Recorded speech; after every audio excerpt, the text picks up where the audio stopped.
What's up YouTube? Chino here, back at it again, and today panibago na naman pong NFT game or play to earn, or etong game na to, ang maganda dito is meron siyang free to play to earn na part. So at isa pang gustong-gusto ko dito sa game na to is para siyang Diablo 3. So para sa mga gamers dyan na nakapaglaro na ng Diablo either sa PC or sa PS4, sa console, ito magugustuhan ninyo. And ang pinakamaganda dito is pwede kayong kumita. So ipapakita ko sa inyo yung gameplay mamaya, yung actual gameplay kasi may access na tayo dun sa game.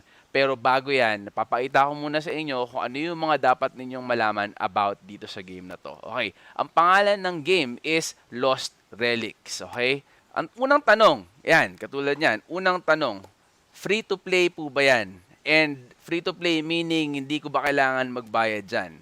Or pwede ako magbayad para mas lumakas ako? Okay, sagutin natin yung tanong ninyo. Etong Lost Relics is also a free-to-play game. Yan, you can play it for free and earn gold coins and blockchain items straight away. If you enjoy playing, you might want to upgrade to a membership. So, papakita ko din sa inyo yung membership pendants. Ayan, yung nakikita nyo sa baba. Ito. Ano ko, point ko ng cursor ko. Yan. Power pendant yan. So, nagbibigay siya ng additional na perks sa mga players na nag-avail niyan. And once nag-avail ka niyan, automatic member ka na ng Lost Relics. Okay? Ayan, yung about sa membership, power pendants are virtual items which give you access to members-only content, including adventures, skills, benefits, and full range of items. So you can activate them on your account.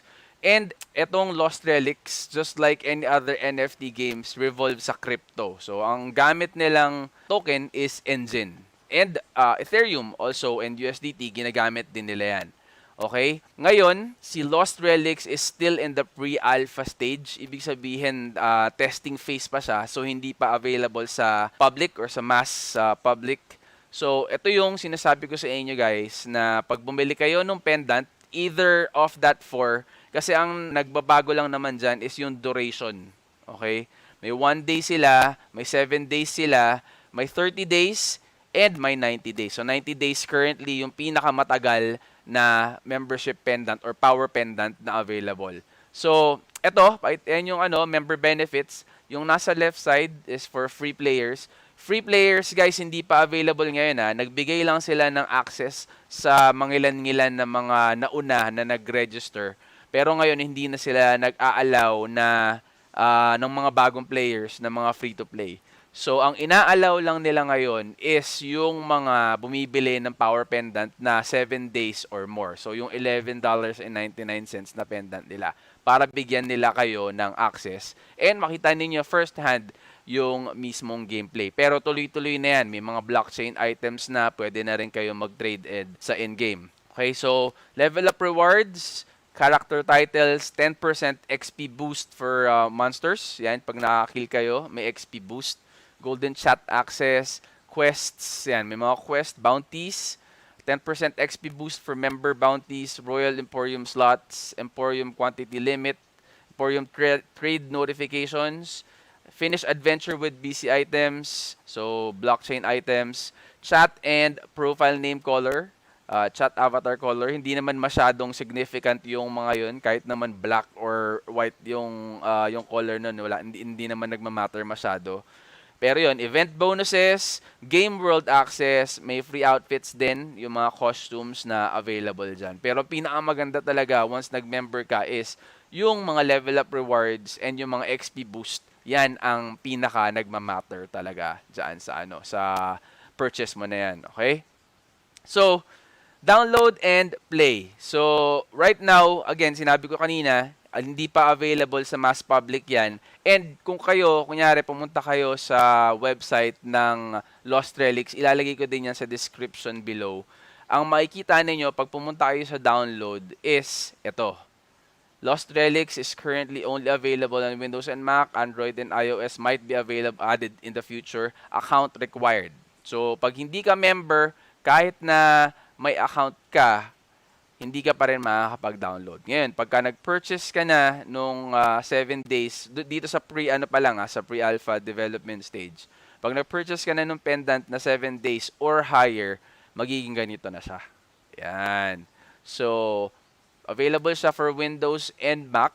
So, tayo, Windows yung ano natin, Windows yung gamit natin. So, dinownload natin si Windows. Strict sila, kahit na ipasa mo yung download or yung installer sa ibang tao, pag pagka in-install and then in-open yung game, hihingan ka din ng email address and then if may confirmation pa din na gagawin and then mabe-verify na nila na hindi ka, kumbaga hindi ka nag-avail ng membership na pendant, so hindi ka rin makakalaro. So hindi mo rin pwedeng hingin sa kaibigan mo or sa akin yung installer para makapaglaro ka. So hindi siya ganun nagwo-work. Okay? So tips to get you started, and left click, papakita ko sa inyo mamaya mismo yung gameplay niya para makita nyo first hand kung ano yung itsura. And then, minimum system requirements. So, hindi siya katulad nung mga feature ko nung mga nakaraan, Axie Infinity or Dragonary na hindi masyadong heavy sa graphics or hindi masyadong heavy sa requirements in terms of kung ano yung system na ginagamit mo. So, ito, kailangan naka Windows 8 or later ka, NVIDIA GeForce GTX 650 Titanium or ATI Radeon HD 7850. Ayan, makikita nyo sa kanan, nilagay ko din yung mga sample nung nire-require niya. So, at least 2 GB yung tama ba? 2 GB yung video card. And then, quad-core, 2.6 GHz x64 compatible. So, 3 gigs of hard disk drive. So, yung installer pa lang is around less than 2 gigabytes na. So, pag in-install nyo pa yon, syempre mag-extract pa siya, mas lalaki pa. Okay? So, next, eto na yung part na blockchain ni NFT or blockchain ni Lost Relics. So, gamit niya is Engine Coin or Engine Token or Ethereum or yung USDT. And then, ito yung mga screenshots na kinuha natin in-game. Okay? So, makikita nyo, ayan, palabasin natin to. Makikita nyo yan. So, yung loot mismo. And then, naka-indicate dun sa pagka-highlight mo kung blockchain ba siya or hindi. Kung common item lang siya or blockchain siya. Ngayon, makikita mo din yan. Ito yung sa marketplace nila. Makikita mo yung price nung na-loot mo. Okay, so pag pinaulit-ulit mo yon and then nakakuha ng blockchain items, nakakita na rin ako ng mga players na umaabot ng $44 ang nalulute nila in a span of 2.5 hours lang. So, 2.5 hours, pag sinwerte-swerte ka, baka mas malaki pa sa $44 ang na-loot mo. So, yun yung maganda dito. Nag-e-enjoy ka, naglalaro ka ng parang Diablo. Yung nilalaro mo is hindi yung parang pambatang laro na mga nauuso ngayon ng NFT games. So, na-enjoy mo yan and then, nabebenta mo yung mga naluloots mo and then convert mo ng pera. So, up and coming to, isa sa mga best graphics na laro na nakita ko na NFT game, na RPG. So, you might also want to check this out. Again guys, sa ngayon hindi pa po pwede yung free-to-play sa kanya kasi hindi nyo siya mada-download and hindi kayo makaka-access in-game. So, ngayon, habang nasa pre-alpha stage pa siya, kung gusto nyo siyang ma-check or gusto nyo makapaglaro na and makapag-start na, purchase nyo lang yung 7 days na pendant and then download nyo. Hintayin nyo lang saglit. Medyo mga ilang minutes, siguro mga 30 minutes din yung hinintay ko kanina from the moment na na-place na yung payment. So, mula nung na-receive nila yung payment, siguro mga 30 minutes and then nag-email na sila nung link. And then, pagpunta ko doon sa website nila and click nung download, ang nakita ko na is yung Windows and yung Mac. Okay? So, without further ado guys, pakita ko na sa inyo yung gameplay para makita nyo na din and very, very exciting. Hopefully, I will see you in game. So, here it is. Ang i-review naman natin is Lost Relics. Okay, so si Lost Relics is still in the pre-alpha development stage. So, very limited pa lang ang pupwedeng maglaro ng game. So, nag-advise na rin sila na pag may bugs or anything like that, i-report lang dun sa Telegram na group nila. Okay? So, ayan. Yung gameplay niya is more like Diablo. Ayan, makikita nyo. Pero yung ano niya, yung controls niya is wala pa yung WASD sa keyboard. So more on click-click. So makikita niyo yung cursor ko dyan. Dun siya nabubuhay ngayon. So tingnan natin yung mga ano niya, quests. So guys, ang Lost Relics is also an NFT blockchain game. So merong mga loots na blockchain items ang tawag nila. So pwedeng ibenta. Ang coin nila, by the way, is Enjin, ENJIN. So papakita ko din sa inyo yan. Yan, tingnan nyo dito sa right side sa taas. So yan yung coin nila. So meet Serafina, tingnan natin yan.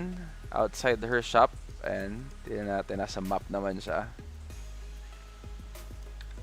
So ayan, pag pinindot nyo yung M, lalaki yung map niya. So tignan natin kung saan yung ano. Ayan. So may exclamation point, makikita niya naman kung saan yung quest na kailangan yung gawin. So bagong-bago siya sa atin, ano siya, kakakuha lang natin ng Game Pass natin para ma-activate and makuha natin yung download file para sa kanya. Kasi again, very limited pa yung game and hindi pa masyadong nag-accommodate ng mga players. So unlocks, I regularly receive new goods and have great selections for you to choose from. Come and see and want to buy. Okay, so mukhang merchant siya. Quest completed. So yan, leveling up din siya. May dungeons. Meron din siyang, kumbaga, mga mobs na kailangan mong patayin. And then, loots. Kung saan pwede mong makuha yung mga blockchain items. Ayan. Welcome to Talmud. It's great to have you here. I'm Oliver, the owner of the Royal Imperium, which meet me over there and I'll show you around. Okay, sige. So, first na sa tingin ko magandang i-add nila rito para mas madaling maglaro is yung sa keyboard na movement. So, this is the Royal Emporium. Meet me inside and I'll show you around. Pasok tayo dito.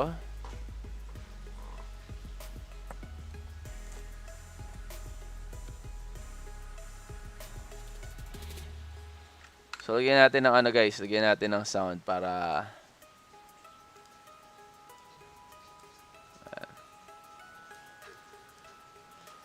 so, ayan, yung mga ano niya, naka-ultra yung ano natin, yung quality. And ito, yung sinasabi ko kanina sa inyo guys. Movement. Move, hold, instant, left shift, left control. So, wala yung WASD nila. Okay, so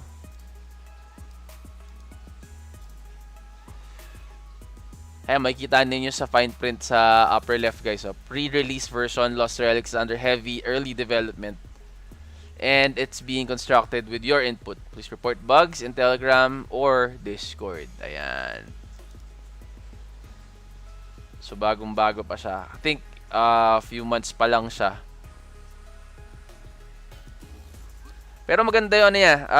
To be fair, maganda yung graphics niya. And I'm sure, pagka ano yan, pag nag-beta test, nasa beta testing na sila, yung graphics niya will also improve. Ayan, kill 10 Skeletor. Ayan, may quest na siya. Rewards, unlocks champion rewards. Ayan.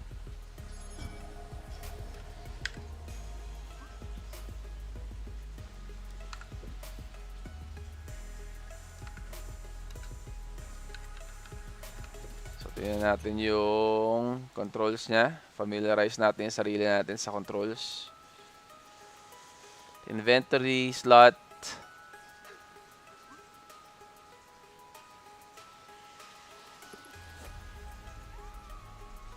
Ayan.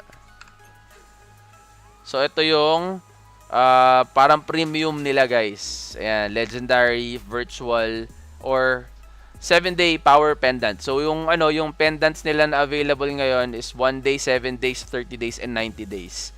So pakita ko, ayan, nakita niyo sa left side ng screen ninyo yung mga perks kapag nag-purchase kayo nung pendant. So ayan, meron na tayong weapon.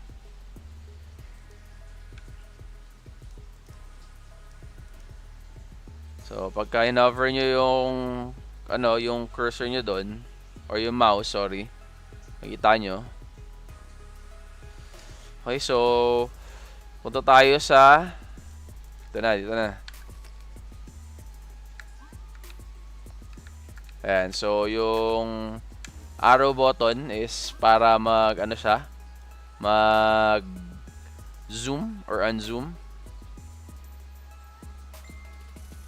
Okay, so pumunta na tayo sa ayan.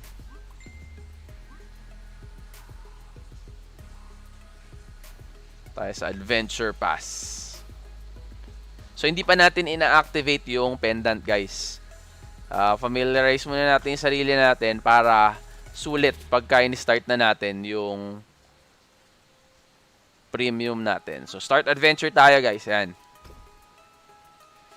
Items are too powerful. Some of the items you are carrying are too high rarity and powerful to enter Forgotten Chambers.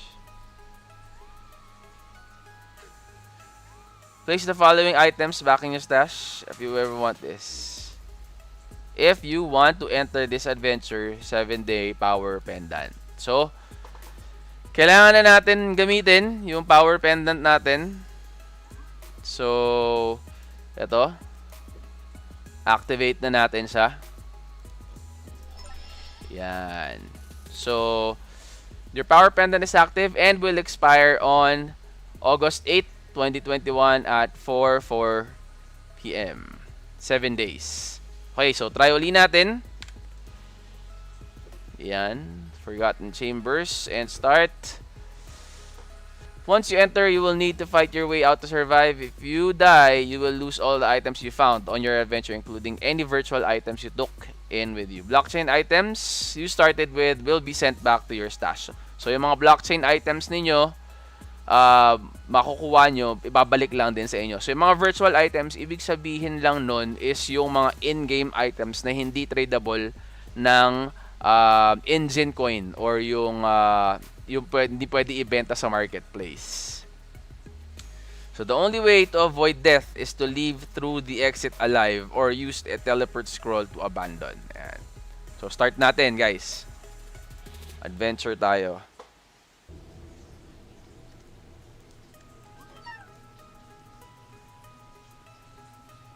Okay, so ito yung ayan. Okay, so XP. Ayan, kita nyo guys, so parang siya. Para siyang Diablo din talaga. So may HP, may mana. Baba natin yung audio. Medyo malakas yung sound effects niya.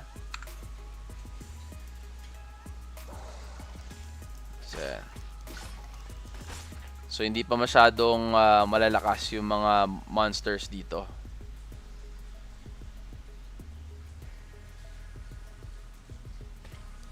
Ayun, so pag inapakan nyo yung yung flame,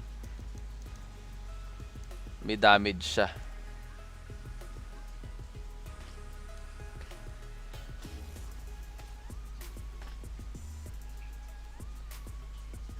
Bumalik lang tayo sa kanina nating pinuntahan. Oh, para palang maze siya na maapoy-apoy. Iiba-iba. So, pa-English tayo dito. No mining. Hey guys. Ayan.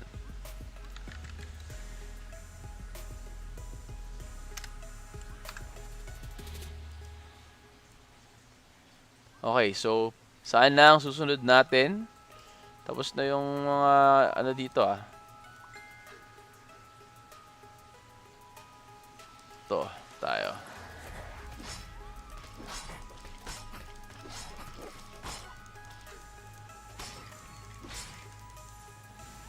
Okay, so nakakuha tayo ng loots, may coins.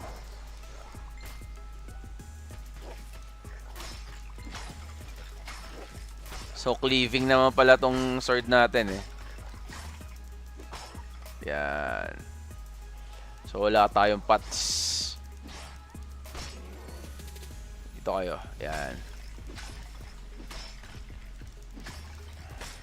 So hindi siya naka-auto attack guys. Kailangan kung gusto mo umatak na umatak, click mo siya na i-click. Ayan.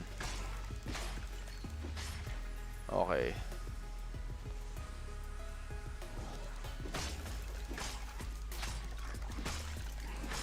So, dami na nila rito ah. Ayan. Okay, so coins ang ano natin. Nakukuha na. Wow! Wow! Ah! Sakit nun ah. Wow!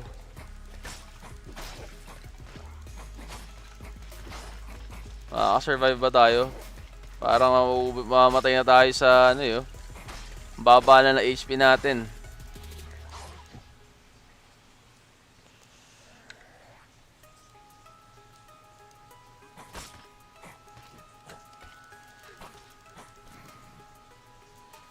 Uy, ito.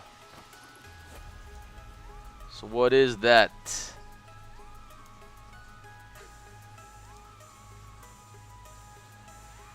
So wala pang ano, yung mga skeleton natin. Common virtual destructible market price. So common item siya guys. Ayan, makikita nyo siya pag blockchain item siya or common or uncommon item. Makikita nyo yan pagka na-loot nyo. So I suppose itong ganitong una pa lang na level wala pang blockchain items dito.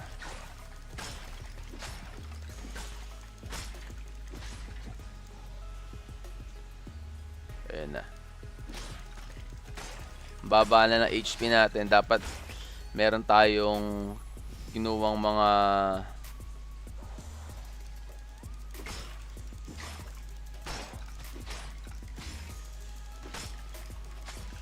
pots. Wala tayong potion.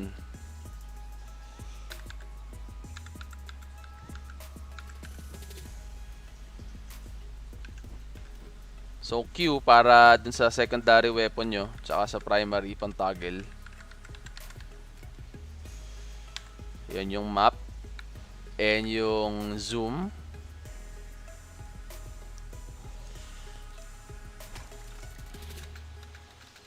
So hindi rin pwedeng space. Pagalingan mag-click ang gimmick nitong ano na to game na to Okay, so may 6 coins na tayo. Shadow stones allow you to trade blockchain items at Royal Imperium. So yun yung pendant natin. Daily rewards. Fishing level, tanggalin mo na yan. Ayan, fishing level. So play to earn TV ang pangalan natin guys.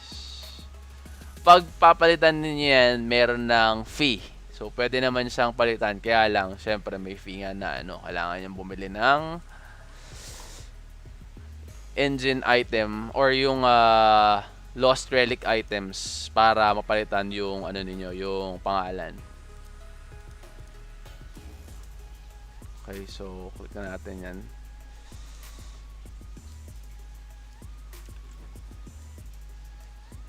Hindi rin nagre-regenerate overtime yung Hindi rin nagre-regenerate overtime yung HP niya. Ano to? Health ba yan? Health.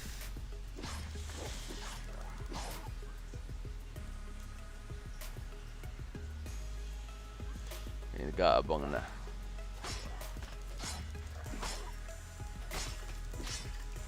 Tingnan natin ano to.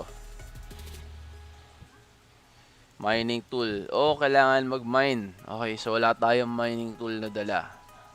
So, kailangan pala bumili tayo ng ganun.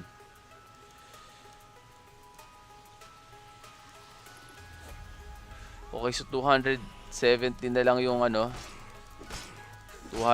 na lang yung buhay natin. Ayan, meron pa. Ako po, ang dami. Mukhang dito na po tayo matatapos. 33. Parang one hit na lang to ha.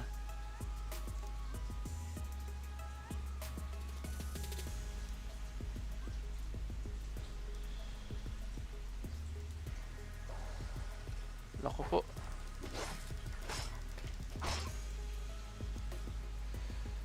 Ayun, meron pa sa baba oh.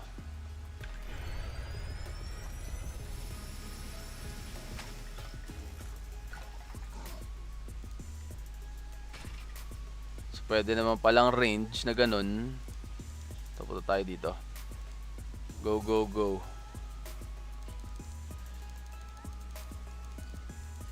Ano to? So, coins and XP.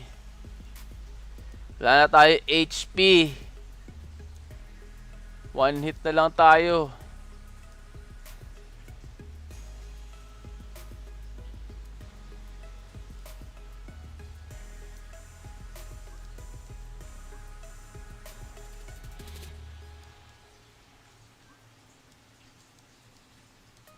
Medyo mahirap yung controls niya, guys. May hagdanan papunta sa lava. Paano naman yan? Hindi namatay ka na dyan. 10 na lang yung natin. Hindi ba pwedeng ito?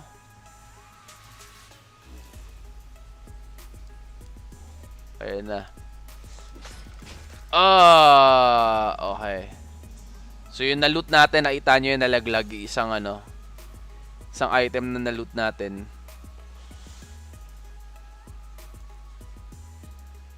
So yun ang meron ding nabibili na pet sa katulad niyan itong dinosaur na yan, nabibili yan sa shop nila. Pakita ko sa inyo, ito yung sa left side, makikita niyo yung available na mga pets sa marketplace or sa shop nila.